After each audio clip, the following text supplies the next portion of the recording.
Dear students, let's now learn the next uh, form of poetry, which is epic. Okay. Now, let us first define epic. What is an epic? It is also known as a heroic poem.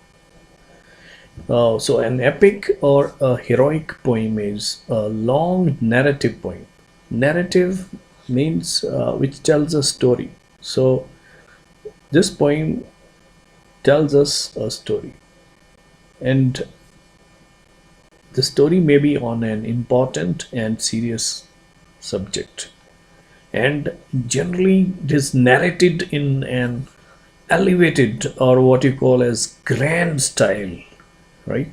So just remember, a grand theme, grand character, grand style, everything is elevated, right? So it focuses on a grand character,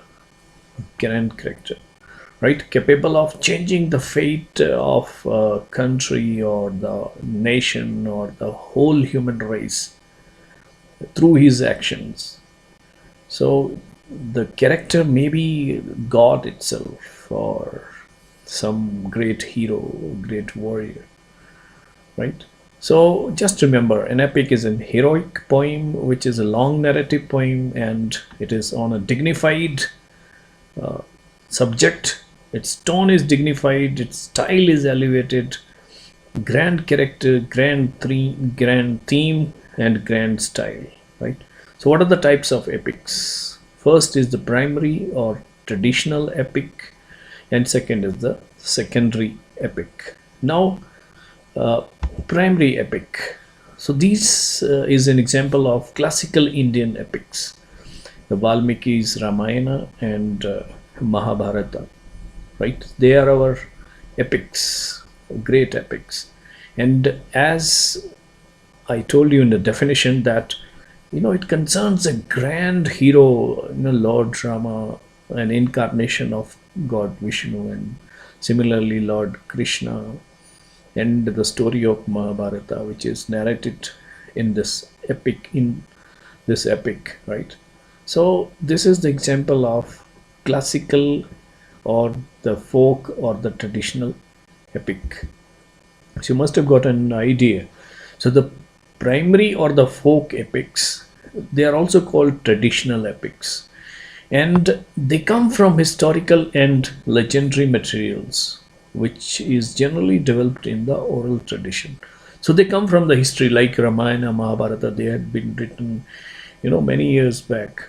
So they're kind of historical and legendary materials. And similarly, in English, or if you talk about Greek epics, then Iliad and Odyssey, which is written by Homer, and the earliest Anglo-Saxon epic, that is Beowulf, they may be called as the primary or traditional epics, because they were written using the available folklore material. That means the tales which were there among the folks, right? So primary or folk epics are the ones which have their base in the historical or legendary materials. And the examples, as I have already quoted, if you talk about the examples in India, then Ramayana and Mahabharata. And if you talk about the ancient Greek epics, then Iliad, Odyssey, and the Anglo-Saxon epic, the Beowulf. They are primary or traditional epics.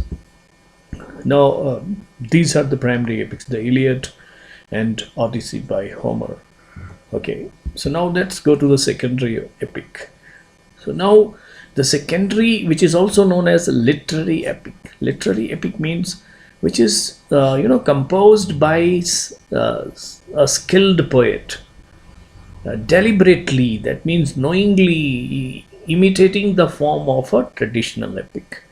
So this is the, you can call it a modern epic also, and it is created by someone, it is crafted by someone, and must be a skilled poet to do so. So secondary or literary epic is the one which is composed by a skilled poet, and he copies or he follows the style of the traditional epic. So the examples are Virgil's Aeneid, John Milton The Paradise Lost, and Edmund Spenser's Fairy Queen, Dante's The Divine Comedy.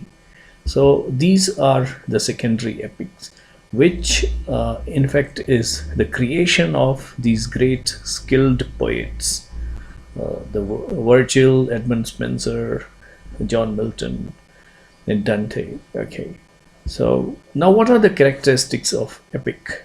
How do you identify an epic? So the epic has following characteristics.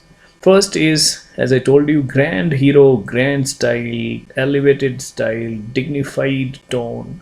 So the protagonist or the hero is, larger than life character, as of a national or even international or cosmic importance.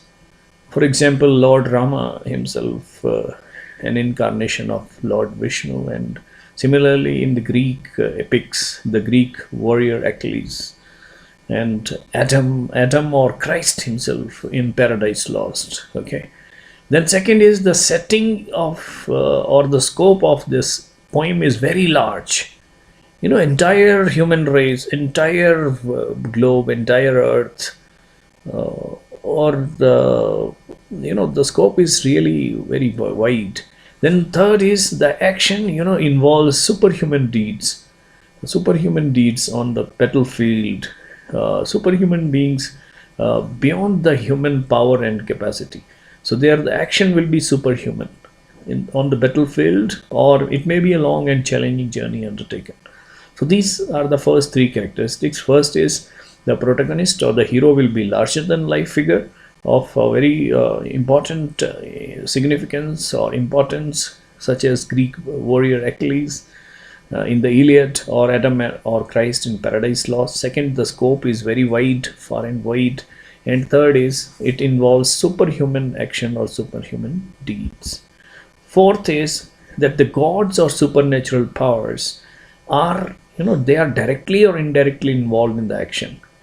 For example, in Paradise Lost, you already there is Jesus Christ who is mentioned there.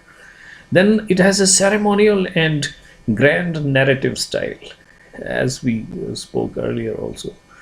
Okay, so which is not ordinary speech. So it is grand. The style is grand, elevated style, dignified tone. And last is it follows the epic conventions. And there are some conventions which are followed in the epic, and they are: first is invocation to the muse. It will generally begin with an invocation to the muse.